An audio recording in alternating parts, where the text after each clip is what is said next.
Anaël et le château hanté.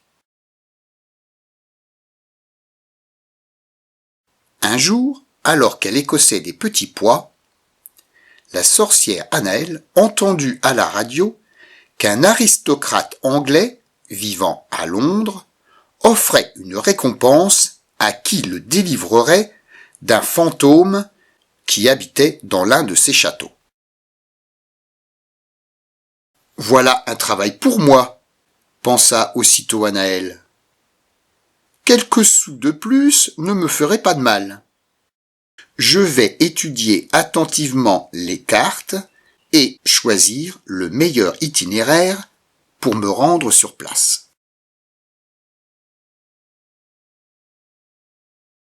Anaël s'envole rapidement pour la Grande-Bretagne.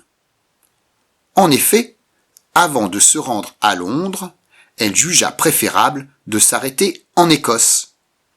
Ah, l'Écosse, l'Écosse, terre magique de vertes prairies et de mystères. Sa première visite fut pour le mystérieux monstre du Loch Ness. Il lui fit un excellent accueil. Il était très timide et avait horreur d'être photographié. Il appréciait beaucoup la sorcière Anaël, car lorsque il était petit, elle lui avait offert un paquet de cacahuètes. Cette fois-ci, elle lui donna une sucette à la fraise, et pour protéger son cou si long, lui fit cadeau de son écharpe. Anaël s'envole enfin vers Londres, la grande capitale de l'Angleterre. Elle franchit au moment même du changement de la garde les toits du palais de Buckingham, qui, comme chacun le sait, est la résidence de la reine d'Angleterre. Comme elle aimait beaucoup ce spectacle, elle s'inclina pour mieux voir et lâcha son sac de voyage. Quel désastre! Naturellement, elle atterrit pour aller le reprendre. Mais rien à faire. Tous les gardes l'observaient en riant de tout cœur. Elle qui les croyait si sérieux. Enfin, Anaël put repartir et arriver près de l'horloge de Big Ben. Quelle merveille! Pour la voir mieux, elle s'approcha tant que sa jupe frôla l'horloge, dont la grande aiguille se mit à tourner à toute vitesse, pour s'arrêter sur 5 heures de l'après-midi. Tous les piétons regardaient ébahis. Ils changèrent l'heure de leur montre et se précipitèrent pour prendre leur tasse de thé. Anaël continuait son voyage. Elle ne savait pas que les ponts anglais s'ouvraient par le milieu. Elle calcula mal sa trajectoire de vol et se retrouva suspendue à ce maudit pont ouvrant.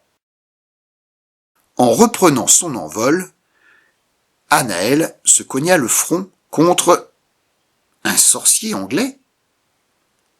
L'espace d'un instant, elle avait tout simplement oublié qu'ici tout le monde circule à gauche.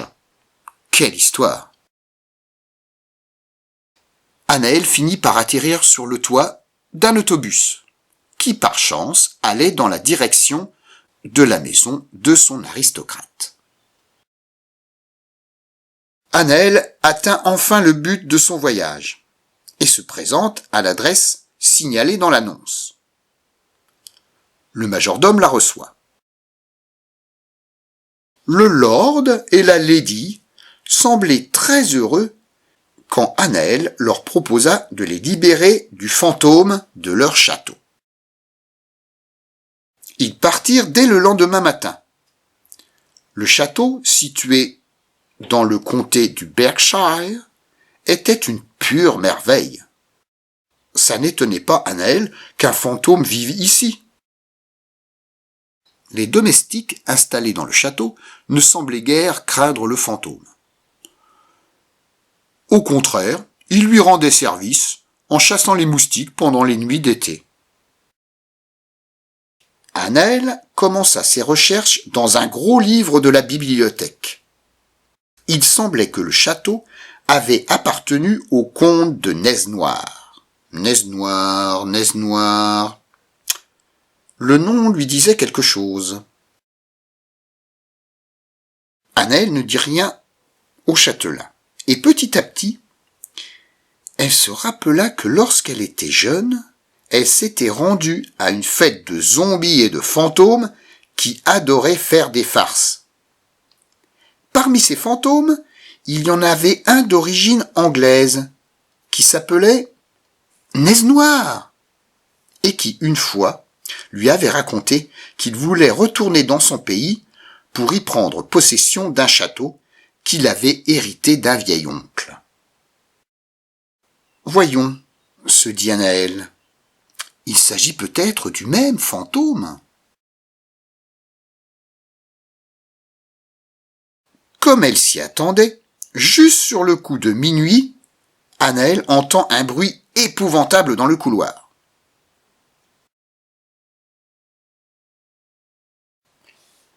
Les châtelains, réveillés par tout ce tapage, étaient quasiment morts de frayeur. C'était le moment d'entrer en contact avec le fantôme.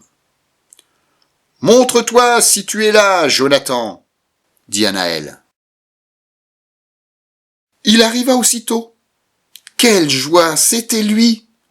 Toujours le même, inchangé après toutes ces années. Anaël était vraiment ravie de le retrouver. C'était précisément ce fantôme qui hantait le château.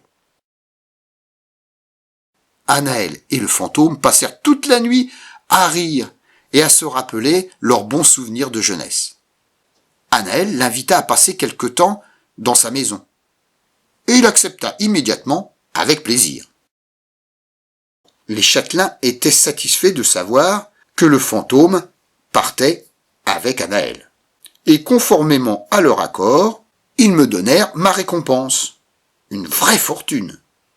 Avec tant d'argent, je pourrais construire une belle maison de retraite pour les fantômes. En route pour le retour. Et c'est ainsi qu'Anaël et le fantôme rentrèrent à la maison. Un gros bisou pour la petite sorcière Anaël qui n'a pas peur des fantômes. Des fantômes? Ouh là là là là là là! Fais attention! On te fait des gros bisous! D'énormes bisous, prends bien soin de ta petite sœur, de ton papa, de ta maman. Et on t'aime très fort! Gros bisous!